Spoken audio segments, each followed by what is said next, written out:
everyone, I'm back again with another video. Today I want to talk about study tips that help me do really well in my classes. Mostly these are tips that I used pre-pandemic, but some of them did carry over.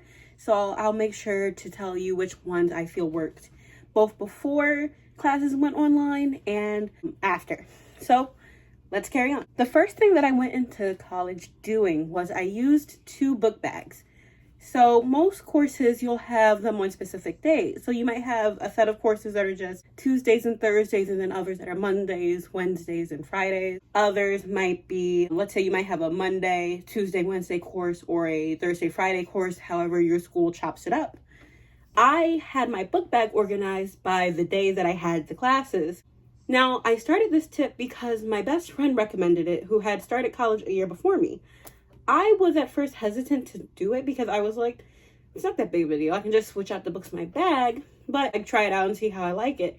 And it worked really well for me because it's another way to stay organized, but it also means you're less likely to forget a book or leave something in your room. Like awkward situation where the teacher says, pull out your books and you don't have your book. I know professors won't let you in if you don't have the book, which is a lot, but you know, it happens. So I feel like having the 2 book bag is really helpful.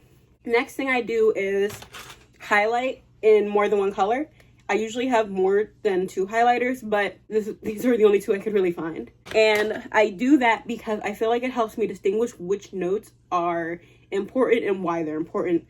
So anything that the professor says in class is important for a test or something like that, I'll highlight in one color. Anything that I got from the reading or the homework that I was like, that's probably important to remember later, I put that in a different color, just so I can differentiate. Because you have some professors that'll basically give you the essay or the test answers in their lectures and explain to you why, you know, that specific topic is important or why their specific lecture point is really important and what you need to really hold on to. And you'll have things that you might have picked from in your textbook that they don't really think is as important or as significant as you might have interpreted as you were reading. Next thing I like to do is I will take my notes twice. So I'll take my notes 2 times. The first time is when I'm writing them in class, which is usually really messy. I don't have an example with me, but when I was in a history course, which was a really lecture heavy course, and I love that, but the problem is I would go back and read my notes a few days later. I couldn't really read my own handwriting because my handwriting already, not the best. It's a work in progress, but I needed to be able to understand my notes, of course, if I'm going to study well. So what I would do is after the class was over, either the same day or I might wait until the day after, I would rewrite the notes or just type the notes up in a document, and I would study from that. Along with taking the notes twice, if I wasn't sure about something that I had written, or if I wasn't confident that I had taken the well enough, I would jot a note down to email the professor or ask the professor a question about it in class whenever I would see them next. Depending on what we had coming up, if there was no paper or test coming anytime soon, I would just ask in person for a clearer response.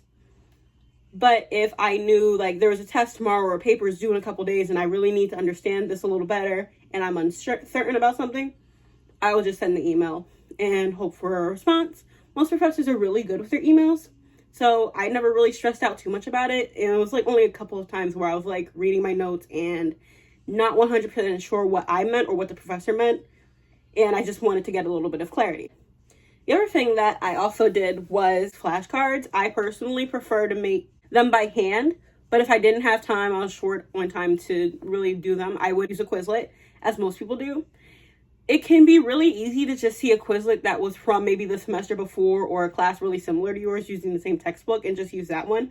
I recommend not doing that, just because I feel as though you retain information better when you make the Quizlet yourself.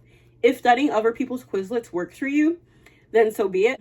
Yeah, I just recommend making your own, or also taking note of any differences between the way one professor taught it and the way your professor is teaching it, because it's possible that a term that one professor defines as one way and prefers the textbook definition for might be one that your professor defined differently and is using their own definition for. That's just something to be really cautious of, because I have had that happen a couple times, and most professors don't know that you just used the textbook answer instead of theirs, but they want you to have the comprehension and the listening to their actual lecture. So I definitely recommend, if you're going to use someone else's Quizlet, make sure that it lines up with what your professor is teaching you. With virtual learning, I found that writing my notes, even though I'm on my computer while I'm learning, was really helpful for me. Simply because, again, I said it before, but I retain information better when I personally write it down. So that was really helpful. Another thing that I do is when I study, I'll have the PowerPoint open on the website, that whatever website your professor uploads their PowerPoints, if they upload their PowerPoints, I'll have that up. But what I'll do is I'll just study my notes that I have from the class and then use the PowerPoint as an assistant, as opposed to just studying the PowerPoint. That helps me. Some people do it the reverse, where they study the PowerPoint mostly and then they glance over their notes. Whichever way works for you, I recommend doing. If you're not sure which one, try both. See which one is more beneficial for you. Which one do you wake up still remembering the information from? The other thing that I feel worked really well with virtual learning is actually having a clear desk, but having minimal distractions. So something that I do is I'll play classical music in the background while I'm in class. Don't tell my professors I do that. But I feel like that helps me focus more, because in the past, I had a habit of turning other things on the TV, which is a terrible habit to have in virtual classes. It's a terrible habit to have anyway. But I could be watching a video that my professor posted for us to watch, and I would be watching it on my laptop, but in the background there's a YouTuber talking, or some random YouTube playlist going. And the music that will come on through the playlist, yeah, I like the music, and it's music that I usually listen to, but it wouldn't fit the mood, it wouldn't fit the tone, and I would get distracted, and I would do other things. So yeah, those two are the big ones that I feel help me with virtual learning. I hope they help you. If you have any virtual learning tips, definitely drop them in the comments. I'm always looking for new tips with virtual learning.